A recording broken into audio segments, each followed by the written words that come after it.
महाभारत का अंत और भागवत का प्रारंभ, यानी संसार की व्यथा जहां से समाप्त होती है शुरू हुई। महाभारत का युद्ध विश्राम हो गया और उस युद्ध को रोकने के लिए भगवान शांति दूत भी बन करके आए। भगवान दुर्योधन को समझाने भी आए। दुर्योधन को जाकर भगवान ने समझाया, अरे दुर्योधन, युद्ध करने से कभी भी अच्छा परिणाम नहीं होता है, केवल रक्तपात होता है, तू मान जा। पर दुर्योधन माना नहीं। श्री विदुर जी महाराज ने धृतराष्ट्र को समझाया। विदुर जी ने धृतराष्ट्र को कहा कि देखो, ये दुर्योधन जो है ये कुल का कलंकी बनेगा, ये बहुत अपराध कर रहा है। महाराज, आपकी नेत्र नहीं है, आप देख नहीं सकते, पर आपके पास विवेक रूपी ज्ञान रूपी नेत्र तो है ना। मैं आपको कहता हूं कि दुर्योधन पांडवों को जीवित नहीं छोड़ना चाहते, हर प्रकार से उन्हें मारना चाह रहे हैं, आप न्याय करिए। धृतराष्ट्र पुत्र मोह में फंसे थे, कुछ नहीं बोले। धृतराष्ट्र ने जब निर्णय नहीं किया, तब विदुर जी मौन हो गए। पर विदुर जी बार बार धृतराष्ट्र को ये बात कहते थे कि महाराज, अगर एक नगर को समाप्त कर देने से पूरा राज्य सुरक्षित होता है तो उसे एक नगर को समाप्त कर देना चाहिए। यदि एक गांव को समाप्त कर देने से पूरा नगर सुरक्षित होता है तो उस एक गांव को समाप्त कर देना चाहिए, क्योंकि एक गांव मिट जाए पर पूरा नगर तो सुरक्षित है।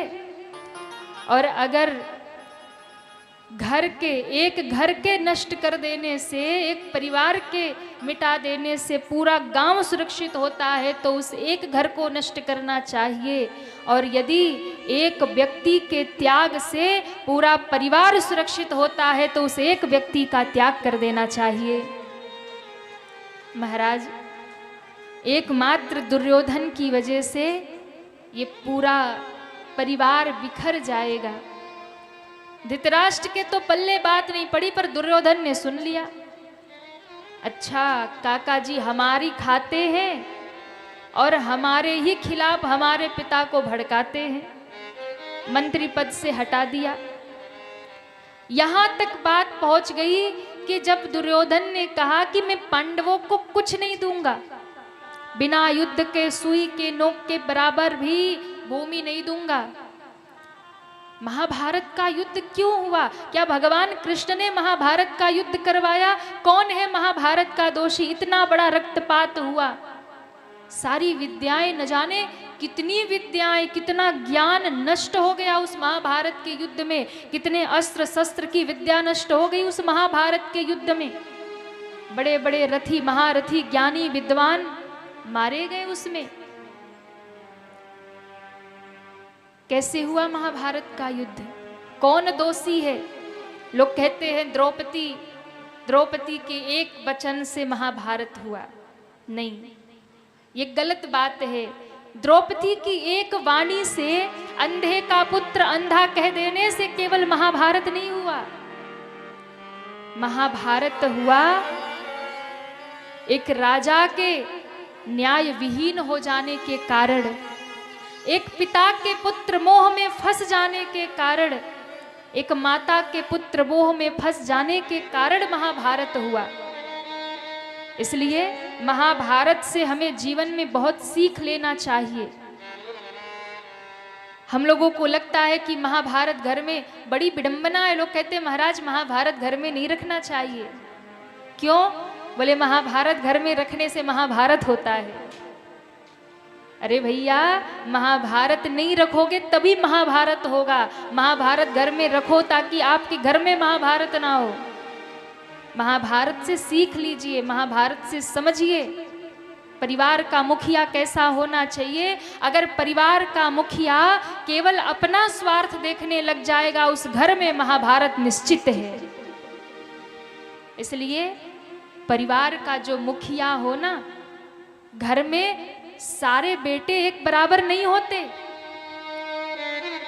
कोई कम बुद्धिमान होता है, कोई ज्यादा बुद्धिमान होता है, कोई कम पढ़ा लिखा होता है, कोई ज्यादा पढ़ा लिखा होता है, कोई कम पैसे कमाने वाला होता है, कोई ज्यादा पैसे कमाने वाला होता है। पर परिवार के मुखिया को चाहिए कि सबको एक बराबर रखना उसका धर्म है। और अगर मुखिया पक्षपात करेगा तो महाभारत निश्चित होगा, निश्चित होगा। धृतराष्ट्र ने पुत्र मोह में, आंखें तो थी नहीं उनकी, लेकिन पुत्र मोह में अंधे हो गए। कभी उन्होंने न्याय नहीं किया, एक शब्द पांडवों के खिलाफ दुर्योधन को कभी नहीं बोला।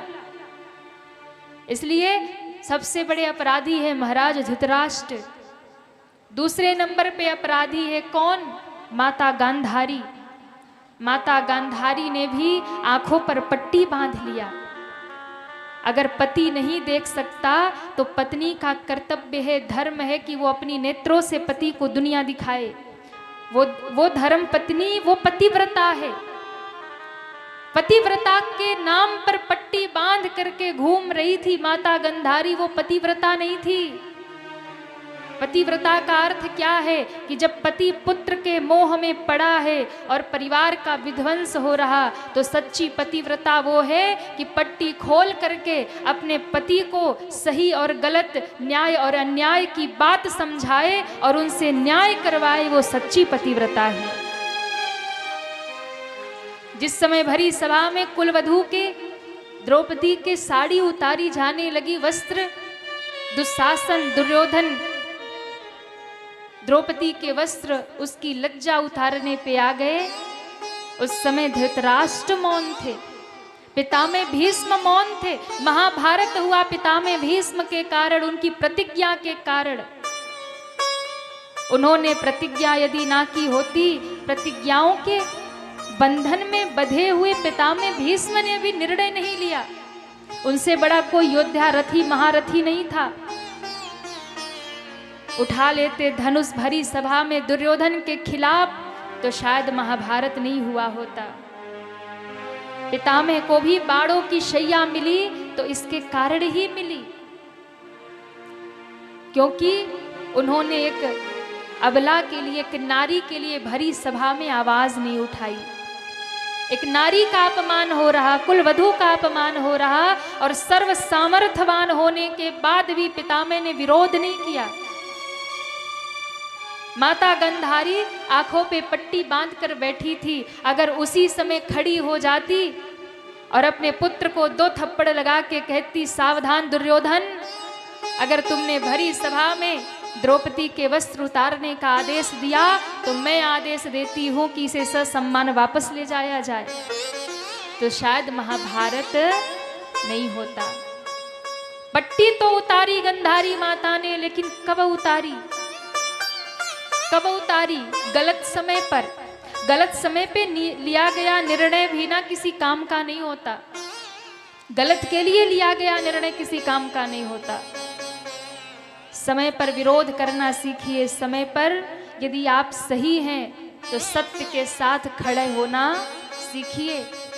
माता गांधारी ने पट्टी कब उतारी? जब 99 पुत्र मारे गए, अकेला दुर्योधन बचा, तो कहती है, बेटा जीवन भर की शक्ति तपस्या मैंने इकट्ठा की है, कल आ जाना मेरे सामने सुबह सुबह, पट्टी खोल करके तुझे बचाने के लिए मैं अपनी पूरी शक्ति दे दूंगी, तेरा शरीर वज्र का हो जाएगा। मैंने पूरे जीवन विवाह के बाद किसी को देखा नहीं। पतिव्रता का तेज है, तेरा शरीर पत्थर की तरह हो जाएगा, लोहे की तरह हो जाएगा, कोई कुछ बिगाड़ नहीं पाएगा। पट्टी उतारी तो सही, पर एक अधर्मी को बचाने के लिए, पुत्र मोह में पट्टी उतारी। आज अगर पट्टी उतारी पर बेटे को बचाने के लिए उतारी, अगर भरी सभा में एक दूसरी पतिव्रता के लाज को बचाने के लिए, उस पुत्र वधू के लाज को बचाने के लिए मां गांधारी ने पट्टी उतारी होती तो महाभारत का युद्ध ना होता। ध्यान रखिएगा, तब महाभारत का युद्ध नहीं होता। और आज माता गांधारी का नाम बड़े आदर सम्मान के साथ लिया जाता कि धन्य थी वो माता गंधारी जो एक नारी की रक्षा के लिए अपनी पट्टी उतार दी। भरी सभा में उन्होंने आवाज उठाई। मैं आपको कहूं, गंधारी कौन है? जो घर में बहू के साथ अत्याचार होते देख करके चुप रहती है, वही गंधारी है। माताओं मुझे क्षमा करना, अगर घर में बहू के साथ अन्याय अत्याचार हो रहा है और बहू के अत्याचार को देख करके यदि आप चुप हैं, विरोध नहीं कर रही हैं, उसकी सहायता नहीं कर रही, तो आप भी दोषी हैं। माता गंधारी के जगह आप भी खड़ी हैं। इसलिए अगर आपके सामने आपके बहू पर अत्याचार हो रहा है तो उसके साथ खड़े होइए, उसका विरोध करिए। और मैं कहना चाहूंगी, यहाँ जितने पुरुष लोग बैठे हैं, आपके परिवार में अगर 4 बेटे हैं, 2 बेटे हैं, 3 बेटे हैं ना, तो समय रहते, अपने जिंदा रहते अपने बच्चों का बराबर बंटवारा करके जाइए, अगर चाहते हैं कि घर में महाभारत ना हो। आज का समय ऐसा है कि लोग सिद्धांत पकड़ के बैठते, हमारे जीते जी नहीं बटेगा, ये नहीं होगा। आपके जाने के बाद महाभारत होगा। आपके जाने के बाद आपके बेटे, आपके संतति एक दूसरे के खून के प्यासे हो जाएंगे, प्रॉपर्टी के लिए लड़ जाएंगे। ये अच्छा नहीं है। इसलिए शास्त्र कहता है कि जाने से पहले अपने बच्चों को बराबर बांट करके दे करके जाइए, ताकि आपके जाने के बाद आपके बच्चों में प्रेम बना रहे। वो अलग चूल्हे हो जाएं पर हृदय उनका एक बना रहे। ये समझदारी है। अगर समय रहते महाराज धृतराष्ट्र ने कहा होता, नहीं दुर्योधन, राजा मैं हूं, आधा राज्य पांडवों को भी देना होगा, और दुर्योधन को समझाकर बुझाकर दंड देकर साम दाम दंड भेद किसी भी प्रकार से अगर बंटवारा कर देते, आधा राज्य दुर्योधन को आधा पांडवों को दे दिया होता, तो कभी महाभारत का युद्ध नहीं हुआ होता। अब भगवान श्री कृष्ण ने रोकने का बहुत प्रयास किया, ध्यान रखिएगा, पर विधाता की लेखनी को भगवान भी नहीं टालते। भगवान ने प्रयास तो किया था। भगवान गए शांति दूत बन करके, अरे दुर्योधन, मैं तुझे समझाता हूं, तू ज्यादा कुछ नहीं, 5 गांव पांडवों को दे दो, मैं कहता हूं पांडव मान जाएंगे। वो कभी भी तुमसे आधा राज्य की चाह नहीं रखते, पर उनका स्वाभिमान है, उन्हें 5 गांव तो देना पड़ेगा। दुर्योधन ने कहा कि सुई की नोक की बराबर नहीं दूंगा, एक धूल नहीं दूंगा, 5 गांव तो बहुत बड़ी होती है। भगवान ने कहा तब महाविनाश के लिए तैयार रहो। तब भगवान ने भी कहा कि अब शस्त्र उठाना पड़ेगा। देखिए, जब शास्त्र से काम न चले तो शस्त्र उठाना ही पड़ता है। विफल शास्त्र के हो जाने पर शस्त्र उठाना पड़ता है। विफल शास्त्र के हो जाने पर शस्त्र उठाना पड़ता है, यानी शांति दूत को भी फिर युद्ध रचाना पड़ता है।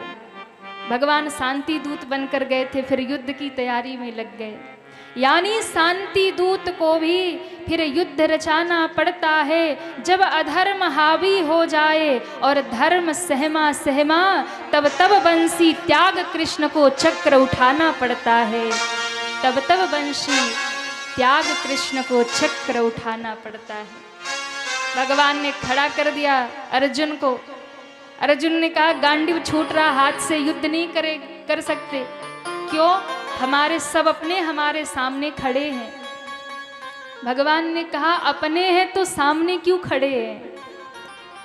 अपने हैं तो तुम्हारे साथ खड़े होते, सामने क्यों खड़े हैं? भगवान को गीता सुनानी पड़ी, तब जाके महाभारत का युद्ध लड़ा। और भगवान ने पांडवों को विजयी बनाया। पांडवों को भगवान ने विजयी बनाया, लेकिन दुर्योधन की प्रतिशोध की अग्नि शांत नहीं हुई। अश्वत्थामा को कहता है कि 5 पांडवों का सिर मुझे चाहिए। किस अवस्था में? जब मरणासन्न पड़ा है, भीम के गदाओं ने उसकी जांघें तोड़ दी, पड़ा पड़ा कुरुक्षेत्र के मैदान में कराह रहा है, प्राण निकलने वाला है। अंतिम इच्छा युवराज क्या है आपकी? कृतवर्मा, कृपाचार्य और अश्वत्थामा 3 आते हैं अंत में। क्या इच्छा है अंतिम? अंतिम इच्छा यही है कि 5 पांडवों का सिर कोई लाके दे दे। हाथ में नंगी तलवार लेकर के आधी रात को निकल गया अश्वत्थामा, मैं लेकर आऊंगा। लेकर के गया, धृष्टद्युम्न रास्ते में मिल गए। द्रौपदी के भाई महाराज ये तो क्रोध में था, धृष्टद्युम्न की गर्दन उतार दी। पर मेरे भगवान ने संकल्प लिया था, मैं 5 पांडवों में से एक भी कम नहीं होने दूंगा। माता कुंती को वचन दिया था। मेरे भगवान की नींद हराम हो गई, कैसे पांडवों को बचाऊं? आधी रात को अर्जुन को उठा लिया, भीम को उठा लिया, नकुल सहदेव को, धृतराष्ट्र को, महाराज युधिष्ठिर को उठा लिया। लेकर के भगवान चले गए। जहां 5 पांडव सोते थे उनके 5 पुत्र सो गए। 5 के सिर निर्ममता से काट दिए और उठाकर दुर्योधन के पास ले गया। दुर्योधन ने कहा दिखाओ, भीम का सिर चाहिए। कहा ले आया, 5 के ले आया। दुर्योधन हंसा, क्या गाजर मूली समझा है तुमने पांडवों को जो गए उखाड़ लाए? तुम्हें पता नहीं है उनके रक्षक कृष्ण हैं। इतनी बड़ी मेरी सेना, पितामह भीष्म, द्रोणाचार्य, कृपाचार्य, कर्ण जैसे महारथी रथी उनका कुछ न कर पाए, तुम अकेले 5 का सिर लाए, मुझे भरोसा नहीं होता। भीम का सिर दिखाओ। धूड़ डाला, छोटे छोटे बालकों के शीश थे, भीम का सिर नहीं मिला। दुर्योधन बहुत रोया, कहा रे अश्वत्थामा, तुमने बहुत बड़ा अपराध किया, बाल हत्यारा तुमने हमें बना दिया। और कह करके आज उसके प्राण निकल गए। पापी जब धरती से जाता है ना तो पाप करते करते ही जाता है। कोई धर्मात्मा जब धरती छोड़ता है तो जाते जाते भी वो धर्म करते करते ही जाता है। सुबह हुई तो पांडवों में खलबली मची, द्रौपदी की चीखें सुनाई पड़ी। अर्जुन ने कहा चिंता मत करो, जिसने भी ये कृत्य किया है, हमारे 5 पुत्रों की हत्या की है, जब तक हम उसका रक्तपात नहीं करेंगे तब तक अपने बच्चों का संस्कार नहीं करेंगे। अश्वत्थामा को बांध करके घसीटते हुए रथ में अर्जुन लेकर आए हैं। जैसे ही द्रौपदी ने देखा, द्रौपदी दौड़ कर आई, आर्यपुत्र रथ रोक दो, रथ रोक दो, रथ रोक दो। मुच्यताम मेषः ब्राह्मणो नितराम गुरु। दौड़ करके आकर के कहा रथ रोक दो, रथ रोक दो, इसे छोड़ दो, इसे छोड़ दो। अर्जुन ने कहा तुम्हें पता है ये कौन है? ये हमारे बच्चों का हत्यारा है, बाल हत्यारा है, इसने ही हमारे बच्चों को मारा है। तुम कहती हो इन्हें छोड़ दे? कहा मैं जानती हूं कि इसने हमारे पुत्रों को मारा, पर इसे छोड़ दो। क्यों? मैं नहीं चाहती एक बेटे के चले जाने पर माँ के हृदय को जो पीड़ा होती है, आज जो मैं सह रही हूं कोई और सहे। यदि आप इसको मार देंगे ना, इसकी माता को भी वही पीड़ा होगी जो मुझे हो रही है। एक तो इसके माँ को पीड़ा होगी और दूसरे ये हमारे गुरुदेव का बेटा है, गुरुपुत्र है, ब्राह्मण है, इसे क्षमा कर दो। देखिए माताएं जो होती है बड़ी क्षमाशील होती है और जीवन में क्षमा करना आना चाहिए। ऐसा नहीं कि हर बार दंड ही दिया जाना चाहिए, ऐसा नहीं कि हर बार आपको प्रतिशोध ही लेना चाहिए, कभी कभी जीवन में क्षमा भी करना चाहिए।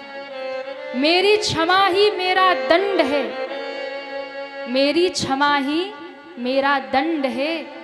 जब आपको कभी समझ आए कि इतना बड़ा अपराध है कि इसकी कोई दंड हो ही नहीं सकता, कोई सजा हो ही नहीं सकती, तब उस व्यक्ति को क्षमा कर दो। जब आपको लगे ना कि इससे बड़ा अपराध नहीं हो सकता, इस अपराध की कोई सजा नहीं हो सकती, उसे क्षमा कर दो। जाओ, हमने तुम्हें माफ कर दिया, क्षमा कर दो। क्षमा से बड़ा कोई दंड नहीं है, क्षमा से बड़ा कोई दंड नहीं है, मौन से बड़ा कोई दंड नहीं है। अगर आपने क्षमा कर दिया, आप मौन हो गए, तो आप ये मत सोचना कि उसे दंड नहीं मिलेगा, बिल्कुल मत सोचना। अगर आपने क्षमा कर दिया ना, तो उसका दंड उसे बढ़कर के मिलेगा, दंड जरूर मिलेगा, अपराध का दंड जरूर मिलता है।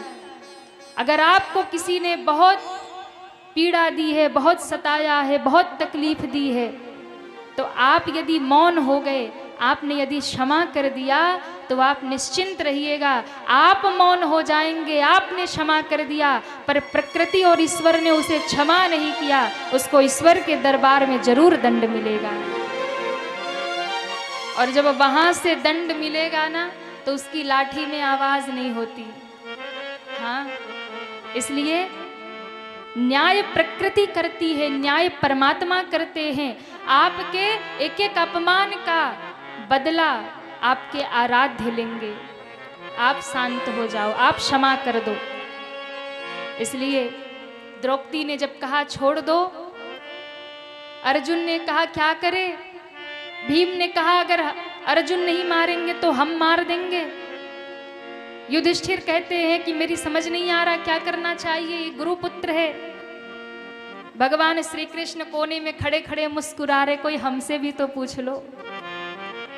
सब आपस में कहे जा रहे छोड़ दो, मार दो, ये करो, वो, हमसे तो पूछ लेते एक बार। अब सबकी दृष्टि भगवान की ओर गई। कहा प्रभु आप बताइए इसके साथ हमें क्या करना चाहिए। भगवान ने कहा देखो, ब्रह्म बंधुर्न हंतव्य आतताई वधर्हणः। शास्त्र क्या कहता है कि ब्राह्मण को कभी मारना नहीं चाहिए, चाहे कितना भी बड़ा अपराधी हो, और बाल हत्यारे को कभी छोड़ना नहीं चाहिए, चाहे वो कोई भी हो। अब देखिए भगवान जो होते हैं ना, बड़ी गहरी बात करते, सबके समझ में नहीं आती। भगवान की बात को समझने के लिए गीता का ज्ञान चाहिए।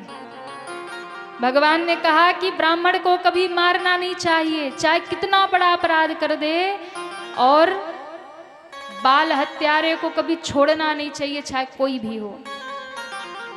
अब देखिए यहाँ दोनों ही बात है, ये ब्राह्मण भी है, अश्वत्थामा ब्राह्मण भी है, बाल हत्यारा भी है।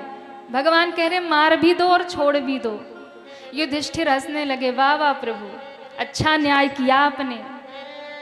आप जैसे न्यायाधीश दो चार और भारत में हो जाए तो भारत का कल्याण हो जाए। आप कहते हो कि ब्राह्मण को मत मारो, कितना बड़ा अपराध किया हो तो ब्राह्मण है, नहीं मारते हैं। दूसरे ही क्षण कहते हो बाल हत्यारों को मत छोड़ो, चाहे कोई हो। बाल हत्यारा भी है, क्या किया जाएगा। कोई नहीं समझ पाया, अर्जुन समझ गए। गीता का ज्ञान सुनाया है ना, भगवान की बातें गहरी है, सबके समझ नहीं आती। भगवान ने कहा, अर्जुन ने समझ लिया, देखो प्राण दंड देना ही दंड नहीं होता, किसी को जान से मार देना ही दंड नहीं होता। कई बार भरी सभा में अपमान कर देना भी सबसे बड़ा दंड होता है।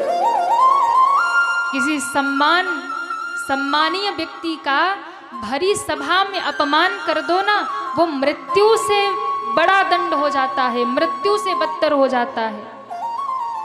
भरी सभा में किसी सम्मानित का अपमान कर दो, उसके लिए मौत से भी बड़ी सजा है। अर्जुन ने अपमानित कर दिया, आधे सिर का मुंडन कर दिया, मस्तक की मणि, भगवान ने कहा निकाल लो इसकी मणि। अश्वत्थामा चिरंजीवी हैं, आज भी जीवित हैं, पर बहुत पीड़ा में, बहुत कष्ट में वो घूम रहे हैं। बाल हत्यारे का कलंक मस्तक पर लेकर अर्जुन के द्वारा अपमानित होकर मस्तक की चमकती हुई मणि जो जन्म से थी वो निकाल ली गई। आज भी उस अपमान के बोझ को लेकर के अश्वत्थामा घूम रहे हैं, अमर हैं पर भारी पीड़ा में हैं। कभी कभी आपके कर्म अगर गलत हो जाएंगे तो आपका जीवन अभिशाप बन जाएगा, इसलिए अपने कर्म को बचा कर रखिएगा। कर्म नहीं बिगड़ना चाहिए, अगर कर्म बिगड़ गया तो आपका जन्म बिगड़ जाएगा। कर्म नहीं बिगड़ना चाहिए। छोड़ दिया अश्वत्थामा को, और फिर अश्वत्थामा अभी भी नहीं माना। ब्रह्मास्त्र उत्तरा के, अभिमन्यु की पत्नी उत्तरा, गर्भ में बालक है, ब्रह्मास्त्र छोड़ दिया। भगवान ने उस गर्भस्थ बालक की रक्षा करी, उत्तरा के गर्भ के बालक की रक्षा करी, गर्भ में जाकर के उस बालक को बचाया है। और फिर उस बालक का जन्म हुआ, नाम पड़ा परीक्षित। बोलिए परीक्षित जी महाराज की जय हो। परीक्षित जी का जन्म हुआ, भगवान भी बधाई देने आए। और फिर भगवान ने लीला समेटी, अपने धाम को जब गए, तब जब भगवान अपने धाम को गए तो पांचों पांडव भी स्वर्गारोहण के लिए निकल गए। कहाँ गए? तो कहा वो गए केदारनाथ धाम में। अब सुनिए, जब पांडव निकल गए स्वर्गारोहण के लिए, छोटे से परीक्षित को गद्दी पर बिठा दिया। अब पंच केदार का रहस्य क्या है? देखिए केदारनाथ कैसे प्रकट हुए। अच्छा, यहाँ कोई है जो केदारनाथ धाम गया है? कोई गया केदारनाथ? एक मैया गई है, और कुछ लोग गए हैं। इधर कोई? हाँ, एक दो लोग गए। केदारनाथ कैसे प्रकट हुए? कहते हैं कि जब पांडव भगवान शिव की तपस्या करने के लिए, महाभारत का जब अंत हो गया, भगवान जब पृथ्वी छोड़कर चले गए और परीक्षित को गद्दी पर बिठा करके गए, तो पांडवों के मन में बड़ी आत्मग्लानि हुई। आत्मग्लानि से उनका मन भर गया। हमने अपनों का रक्तपात किया, हमने अपनों का रक्त बहाया है, हमने बहुतों की हत्या की है, बहुतों को युद्ध में मारा है, न जाने कितने मांग का सिंदूर उजाड़ा है, न जाने कितनी गोद हमने सुनी कर दी है। अपराध बोध से जब उनका मन भर गया, शांति पाने के लिए शिव की तपस्या करने वो केदारनाथ धाम में गए। पांचों पांडव शिव को पाने के लिए गए। महादेव वहां निवास कर रहे थे। शिव जी उन्हें क्षमा नहीं करना चाहते थे, दर्शन नहीं देना चाहते थे। तो शंकर भगवान ने क्या किया कि पांडवों को दर्शन ना देना पड़े, इसलिए शंकर भगवान ने बैल का रूप बना लिया। बैल रूप में शंकर भगवान हो गए। और कहते हैं जब बैल रूप में शंकर भगवान हो गए तो भीम ने उन्हें पहचान लिया कि ये तो महादेव हैं, ये तो शिव हैं, पर हमें दर्शन क्यों नहीं दे रहे? हमारे मन को शांति तो तब मिलेगी जब महादेव का दर्शन हो जाएगा। पांडवों ने उनका पीछा किया। और कहते हैं जब पांडवों ने पीछा किया तो भगवान भागे। भगवान भागे, शंकर भगवान बैल रूप में पीछा करते करते जब पांडव गए तो भगवान को भीम ने पकड़ना चाहा। और जब भीम ने पकड़ना चाहा तो बैल रूप में भगवान धरती में समाहित होने लगे, धरती में समाने लगे। जैसे ही धरती में भगवान समाने लगे तो पूरा शरीर तो पृथ्वी में चला गया। भीम ने जब पीठ पकड़ा तो भगवान का पीठ बाहर रह गया, और वही जो पीठ बाहर रह गया वही केदारनाथ भगवान की स्थापना हो गई। बोलिए केदारनाथ भगवान की जय हो। बैल के ऊपर उसकी पीठ जो उठी होती है ना, वो रह गया ऊपर, और वही भीम ने पकड़ लिया। वही आप देखेंगे केदारनाथ भगवान जो है ना, वो बड़े टेढ़े से हैं, शिवलिंग जैसा आकार नहीं है। अब भगवान शंकर 5 रूप में प्रकट हुए, जिन्हें हम पंच केदार कहते हैं। वहाँ अलग अलग 5 मंदिर। तो भीम ने जो दर्शन किया वो भगवान की पीठ का दर्शन किया। उसके बाद में भगवान शिव की भुजा प्रकट हुई तुंगनाथ में। भगवान शिव की भुजा जो पूरे संसार को थामे हुए है वो तुंगनाथ में प्रकट हुई। और भगवान शिव का मुख प्रकट हुआ रुद्रनाथ में। भगवान शिव के नाभि और पेट प्रकट हुए मध्य महेश्वर में। यानी मध्य महेश्वर जो है वो पूरी सृष्टि का केंद्र है। मध्य महेश्वर से पंच केदार का दर्शन होता है क्योंकि वो मध्य में है। तो भगवान के नाभि और पेट मध्य महेश्वर में प्रकट हुए और भगवान की जो जटाएं प्रकट हुई वो कल्पेश्वर में प्रकट हुई। तो शिव की जटा कल्पेश्वर में और पीठ केदारनाथ में, ये पांचों मिलाकर के पंच केदार हो गए। बोलिए केदारनाथ धाम की जय हो, शंकर भगवान की जय हो। तो 5 अंग 5 जगह प्रकट हुए, वही पंच केदार जो पांचों पांडवों को दर्शन हुए। भगवान शिव ने उन्हें दर्शन देना नहीं चाहा था, पर पांडवों ने भगवान को पकड़ लिया था और दर्शन कर लिया था। तो ये पंच केदार का रहस्य है। इसके बाद में पांडव स्वर्गारोहण करते हैं।